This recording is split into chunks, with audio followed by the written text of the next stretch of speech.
You're brilliant, Ivan. Morning, morning. Welcome all. So I thought we'd just not do the obvious this morning.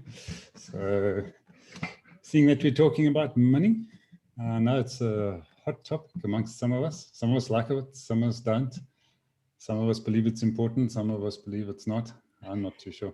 I think what makes the world go round. The question is whether it's going around in a nice, even rolling motion or whether it's wobbling all over the place. So I think we better start off with Ed this morning. So Ed, yeah, money, what's it all about? Yeah, I thought you might start with me actually, just to get the ball rolling. I thought you might do that Liza Minnelli song actually. Money makes the world go around. I'm too young for that. You're probably too young for most things. People that regulars on here will know that whenever I can't think about what to say, I turn to my dictionary and look the word up. And money is defined as the current medium of exchange in the form of coins and banknotes. And I think the exchange is the interesting bit, and the exchange is the bit that's gone wrong. And I think Trevor's got this lovely little sort of story about an entrepreneur. And what I think about it, I love the way South Africans pronounce the word, because you pronounce the word so beautifully. The English kind of mispronounce it, entrepreneur, but you do it really well. And he's got this lovely story about this guy in the water. And it sounds really nice. It's all sort of motherhood and apple pie. And that's because there's no money involved. And as soon as the money gets involved, you've got this issue of exchange. And the exchange becomes unfair. And I think in the UK, to prevent that exchange from being too unfair in certain circumstances, we have minimum wage legislation. Companies must pay the minimum wage. And the minimum wage isn't great. You can't actually live on the minimum wage. And part of that regulation is that the government have the right to publish who's broken the minimum wage regulations. And the other day they published a list of the bad boys. And it included some major businesses in the UK that are household names. People like Tesco, big supermarket chains, Superdrug, one of the big pizza chains, I can't remember which one because they all sound the same to me.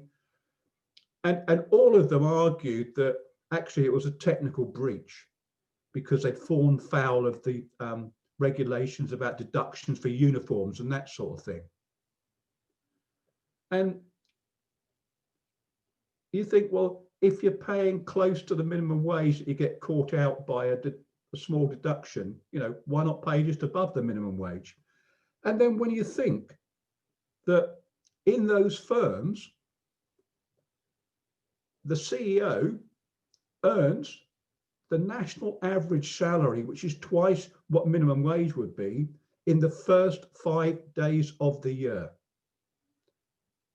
So in this organization, you have 1 or 2 people earning all their, the average wage in the first couple of days, and the rest of the people not earning that. And then Amazon is one of the biggest culprits of paying low wages in the UK. And they've just brought in this new scheme where they're using people on almost an Uber basis to deliver parcels. And it gets them out of the minimum wage legislation. And you have to be really, really lucky with your drops to actually make any money out of it. And what they've neatly done as well is take the risk out of them, because the risk of how the drops fall lies with the individual, and all the cost of vehicle ownership lies with the individual. And I think that's what's wrong with money. It's become distorted because there's an imbalance. Just think how much the owner of Amazon is worth compared to how much one of the single employees is worth. So I think we've got a big imbalance in that exchange with a couple of people on the doing okay side of the exchange and hundreds of thousands of people on the not doing okay part of the exchange. And I don't know whether many people read that article that was sent round, which I think Herman suggested, why garbage men should earn more than bankers.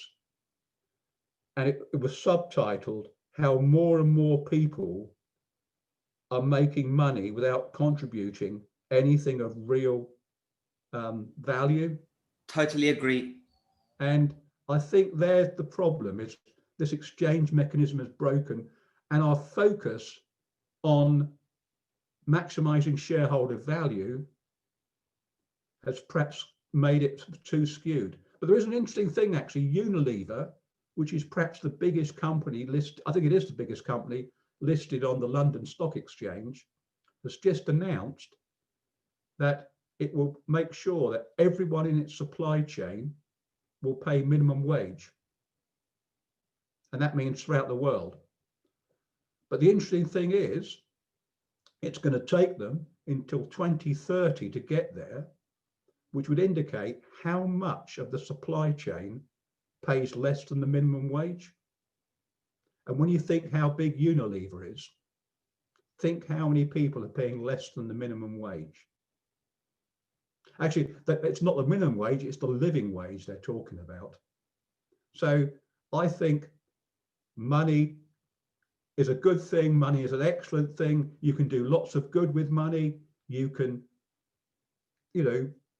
invent vaccines. You can have technology. You can do things. So yeah, money is good, and people should be allowed to make lots and lots and lots of money. I've got nothing wrong with that. But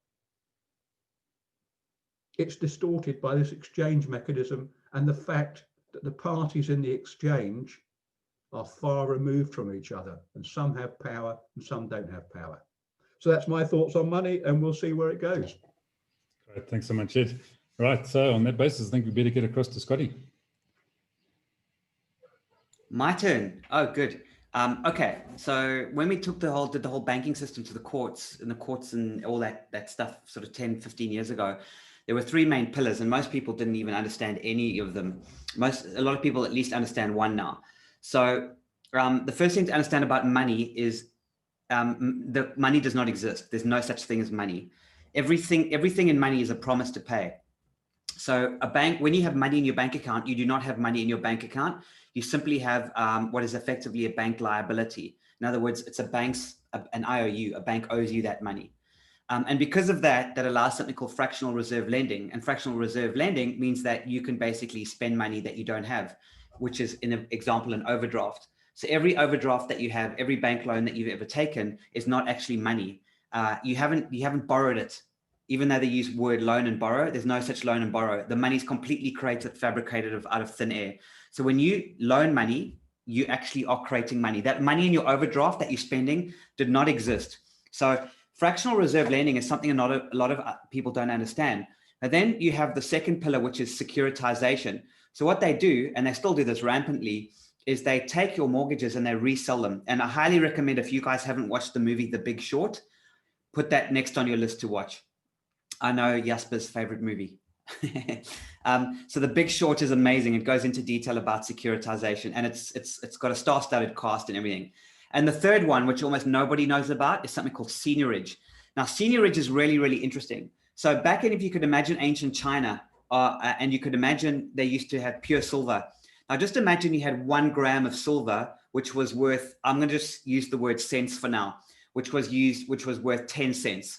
So 1 gram of silver was worth 10 cents. Now, what seigniorage did is the emperor would take all the coins, right, and would put a little hole in it, in the coin. So still you see holes in the coins. That is the emperor taking its seigniorage. The emperor would then put his face on the coin, give it back, but under mandate that the same coin would still be worth 10 cents, even though it was only 0.9 of a gram of silver. In other words, through mandated, you had to use the same, you could no longer say, 1 gram of silver is 10 cents, 0.9 grams of silver now equals 10 cents. So in other words, the crown could steal 10% of the wealth of the nation simply by just punching a hole in a coin, but no one was really understood it because they just carried on using the same notes and coins. That's called seigniorage, and the seigniorage acts in statutes, you can look them up, still exist around the world today. A legal bribe is paid to governments to allow the reserve banks to issue notes and coins. It's completely diluted now because we're not backed by gold or silver. It's gone 100%, but it's really interesting to look at seigniorage.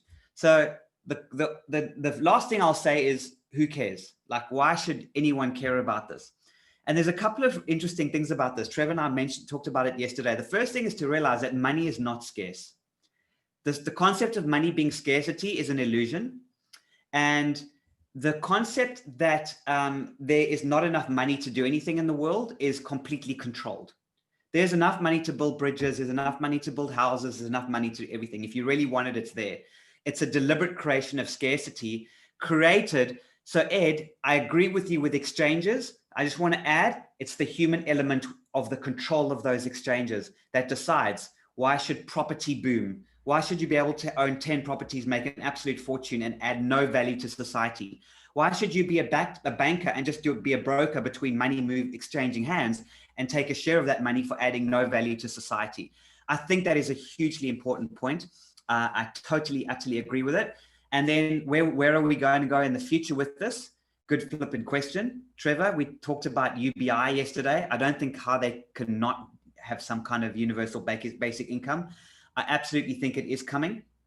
And in terms of the future, in terms of blockchain and cryptocurrency, I think we're going to be in for a very, very interesting ride for the next 3 to 5 years. Soliloquy over. Thank you for listening. Thanks, Scotty. I'm not too sure what UBI stands for, but I think it's probably you bloody idiot or something like that. Trevor would agree. So yeah, we better go to the banker amongst us after that. So Jasper, you've just had your world dismantled in front of you. So how do you feel about that? I think whenever the topic of money comes up, there's huge emotions involved, for or against it. And it was interesting, like Ed took it along the way of it's unfair. And I think that's a topic for discussion somewhere in the future. What is fair and what is unfair? Scotty added some practical insights into how did it came about that we have money as an exchange. But he then also left it there with it's unfair. And Scotty, I don't necessarily agree with you that people who build up a property portfolio of 10 properties are not adding value. I think they've done a tremendous thing to get there. But it is true that there are some politicians and people who are putting themselves up as middlemen who are actually adding no value. But that's a topic for another discussion. I found today's topic interesting because I am reading a book, Wealth, Riches and Money, and I'll put it in the text there, by Craig Hill and Earl Pitts. And it's just a very practical, no-nonsense book about, because we tend to use the words wealth, riches, and money, what do you call it, interchangeably, and as if it means the same thing.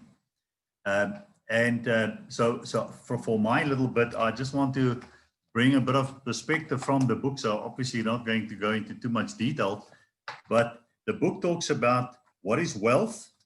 So wealth is defined as a resource, substance, goods, strength, force, possessions, and I would say in the modern context, it's power or influence and favor.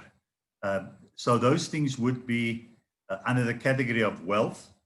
And then in the biblical or the historical examples on Abram, when they referred to people as, and they were wealthy, the wealth that was referred to was then in the form of land, houses, cattle, flocks, gold, silver, timber, oil, gas, natural resources, and servants, which today would be corporates with employees. So one will have to look at what is the today equivalent of it.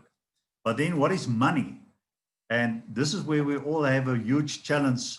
Now, the Bible is very clear about you cannot serve mammon and God, but it wasn't. And then people make mammon money, but mammon refers to the spirit behind money. And Scott is 100% right. It's a man-made thing. So it actually said it's in its definition, it's simply a receptacle of deferred goods and services created by man for trading. Money has no intrinsic value, but its value is determined on a daily basis by markets. A market in actuality is nothing more than the opinions of people. In other words, money is worth whatever people say it's worth. So it brings us back to right now, nobody wants a Zim dollar. But for now, we still want US dollars. But, you know, that can change at the drop of a hat in one day. That can change with people coming up with news in the media and all of a sudden people want to dump it. So money also carries no intrinsic morality. It's an amoral commodity that is neither good or evil. And I think a lot of people get totally sucked up with money being good or money being evil. It's the people behind it that makes it good or evil.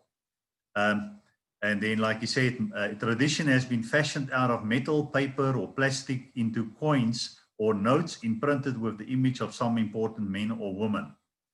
So it then goes on to say money have got 5 generic characteristics. It must be divisible for trading. So break a 10 Rand into 1 Rand into 10 cents. It must be durable. So it must not readily disintegrate and thus lose its tradability. So even the note paper is of a much higher quality than normal scrapbook paper. Money must be transportable. It must not be so heavy or cumbersome that it cannot be readily transported. Now, today we're moving away from it altogether, so it has become digits. So whether it's a cryptocurrency digit or a overdraft digit from your bank, so it's very transportable. It must be easily recognizable, evident to all that it's an accepted medium of exchange. So you will not accept someone wanting to pay you in some sort of note that you don't recognize. So it must be recognizable. And then the last one is money must be scarce. So, and that's where the challenge comes. There's no transparency on the printing of money. There's no transparency in the issuing of credit.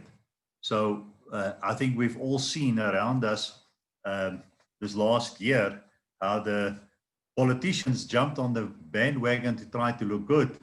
And just in South Africa alone, the news flooded us with 500 billion money released to help compensate for COVID.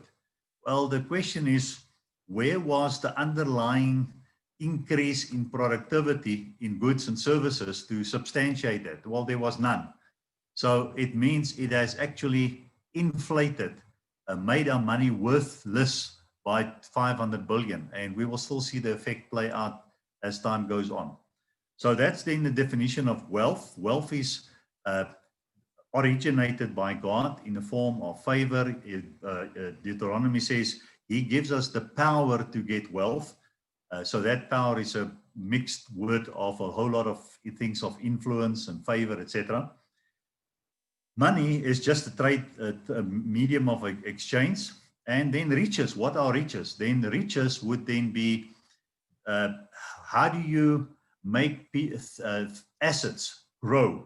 So that growing of assets. And again, the growing of riches can be good or evil. So I just found those definitions for money, wealth, and riches good. And I don't have any other strict opinions on it. So I will leave it for the group to now untangle the mess I leave you with.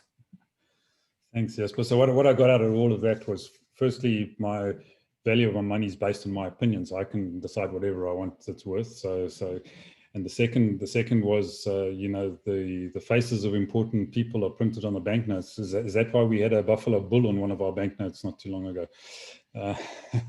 So yeah, I'm not too sure where that takes us, but Lee, we better get across to you on that one, see if you can untangle that and make any sense of this. No, I'm not sure about sense. It's just another form of money, you know. Sense. Exactly.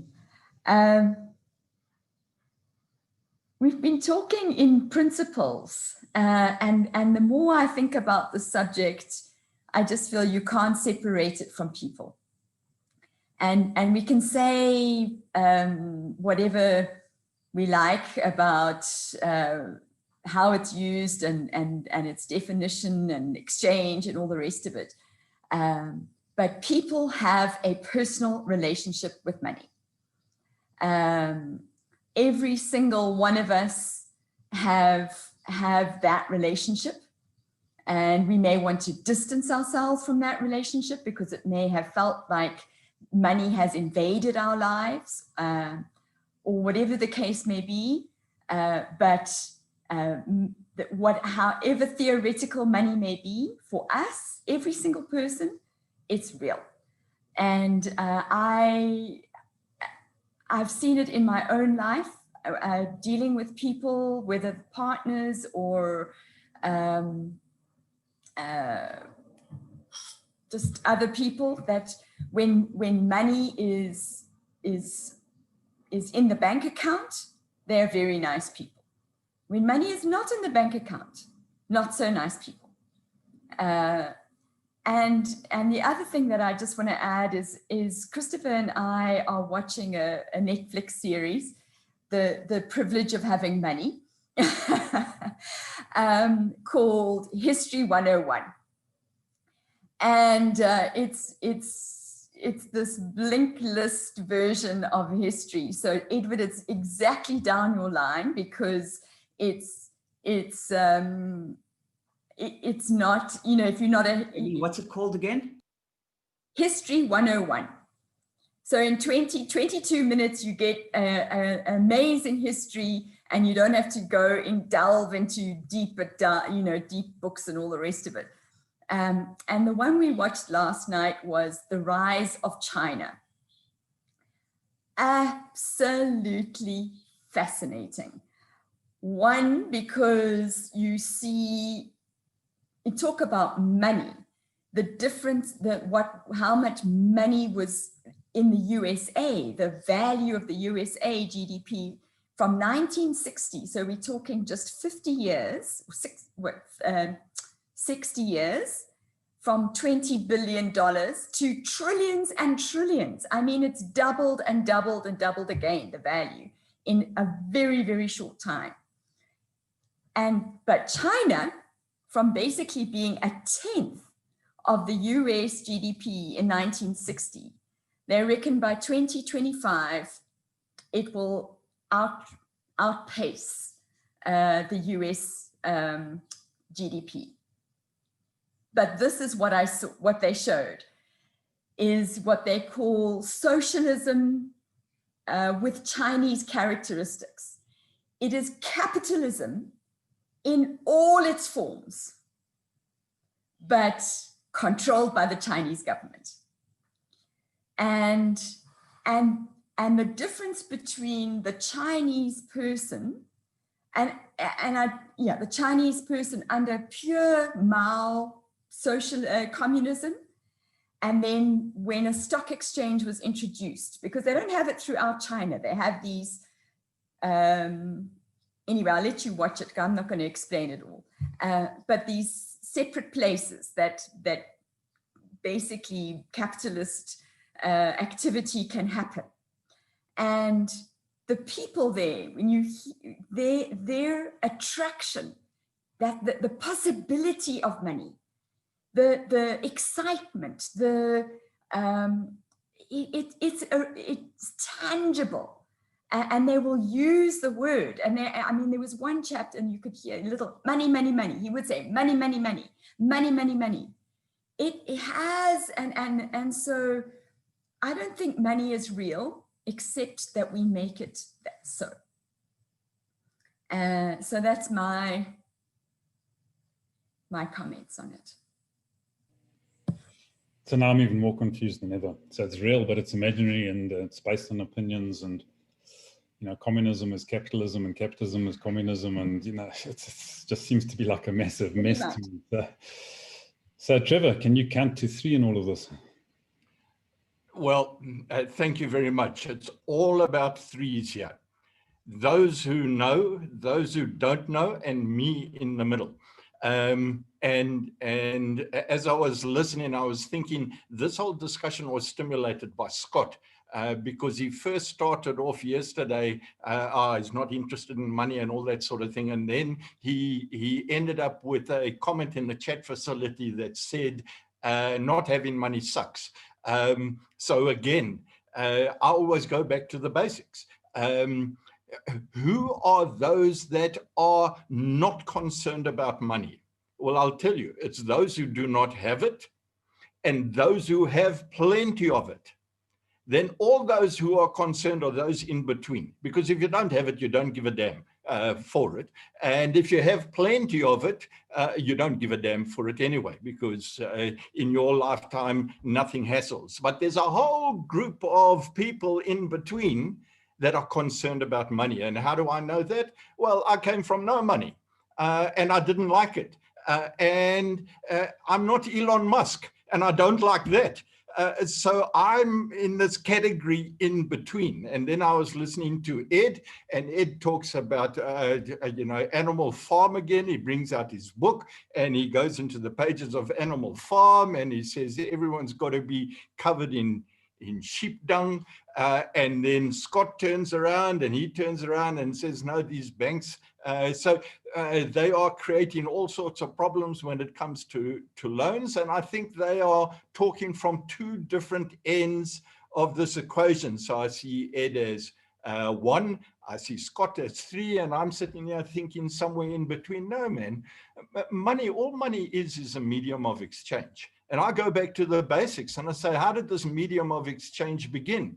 Well, before Jasper was born, I was growing potatoes and I was sick and tired of eating potatoes. And I discovered Ivan on the other side of the continent. He was fishing in Lake Victoria before it was given a name. And I wanted his fish. So I took a bundle of potatoes to him and he swapped out the fish for me. But then it became, too long a journey to get going. So I needed to send someone, but I wanted a triangulation effect because it turned out that I got sick and tired of fish and I wanted to purchase meat. So all money became was the 3rd point of a triangulation deal, that instead of taking the fish, I would turn around and actually accept money or offer money a medium of exchange. And those people started developing these mediums of exchange, which started off as shells, so the historians say, and then it converted into other mediums of exchange, which became money. But these old despots and autocrats realize that, hey, listen, I can actually control this whole thing if I take control over money, and you will only use my mechanism. And therefore, this story of punching a hole out in the middle, a lovely story, but it's really about a load of codswallop of power-hungry leaders working out ways to actually tax groups of people when, at the end of the day, people just want to exchange value. But we live in a society where you have to ask yourself, am I comfortable with not having money? Or do I have tons of money that I don't worry? Or does money become extremely important to live in today's society? Because I can't go back thousands and tens of thousands of years. I've got to live in a current time. So for me, in this discussion, money, I think, is extremely important. And what is the way to make money? And that's what we should actually be discussing in what's happening in the global scene at the moment. And I disagree with Ed.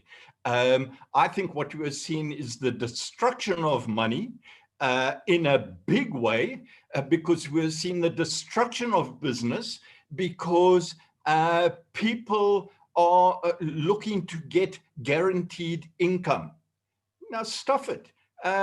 You know, not everyone actually is productive in an equal way. There are some people that are more productive than others.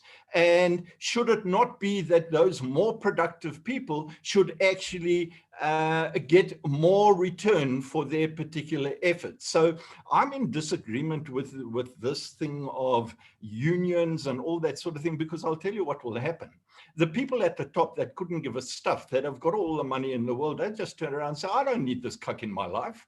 And they close the businesses down. So it talks about Amazon. Well, Amazon didn't exist. I mean, when did it come off the ground? I think Bezos in 1996, thereabout. It wasn't around. How many people does Amazon employ today? And if Bezos got the needle and said, no, stuff it, I'm closing this whole damn thing down, how many people would be unhappy with him shutting the whole operation down? Okay, and that for me demonstrates the value of an entrepreneur in society. And perhaps I'm sitting here thinking, and I don't buy into Scott's argument either, because, and I don't want to go into that, I'll have another discussion with him, and that's because I'm in between the two of these guys, Ed and Scott. But I think I'm just going to throw something in here. You know what I'd like to see in South Africa? I'd like to see us, you know, these concepts of tax havens, and you have industrial facilities. If people turn around and say, listen, trade unions want an environment where we've got to have guaranteed income and all that sort of thing. Well, you know what? Here's a little portion of South Africa that is settled for all of you guys who want that. You've got a choice. You can go there. Or there's an area up over there where there are no taxes, and people are given the opportunity to build businesses and be a Bezos and a Musk and that. And if you want to go there, you can go there. But in that area, there are none of the negatives. So you are can 100% on agreement. You can actually choose where you want to go. And the grand experiment we should be making in South Africa is 9 different provinces with different styles of economic incentives or disincentives, and let's see how people actually choose where they want to go. Okay, because I think at the end of the day, we should have the ability to choose what system we want and not have systems foisted upon ourselves. Anyway, I haven't thought about this topic at all. Oh no, that's my dream island. I've got a system which I'll offer you on my dream island. As long as it doesn't come along with your triangle, Trevor, because your triangle worries me, because triangles have got sharp points. So it doesn't matter which end of the triangle you sit in, there's a sharp point sticking somewhere. So, well, and it's a lovely analogy, because the sharp point that's getting everyone up in arms at the moment is that point of money. Some people who turn around and say, hey, these people who chase money are pathetic. Well, I don't believe you can survive without it unless you're super poor and you don't give a damn, or you're super rich and you don't give a damn. Now, how many of the rest of us actually fit in the middle? 1, 2, 3. You choose where you are. I know where I am. good. Well, I know where we are. We're at the end of the session, so I think we'll probably wrap it up there. Lee, do you have any thoughts about Monday? Another word that begins with M? Yeah, I think let's talk about, you know, this article that Herman sent, and it's because it revolves around value. And so do we get paid according to our value? What is value? How do we assess, evaluate what, you know, value, give a number to value? So I would, let's use that. We use the word money today. Let's use the word value on Monday. Right. Thanks very much. Have a valuable weekend. Add some value, take some value, get some value, gain some value. I don't know. Just do it all with value in mind. So, and then come on Monday morning ready to talk about it. So have a good one, folks, and we'll see you then. Cheers.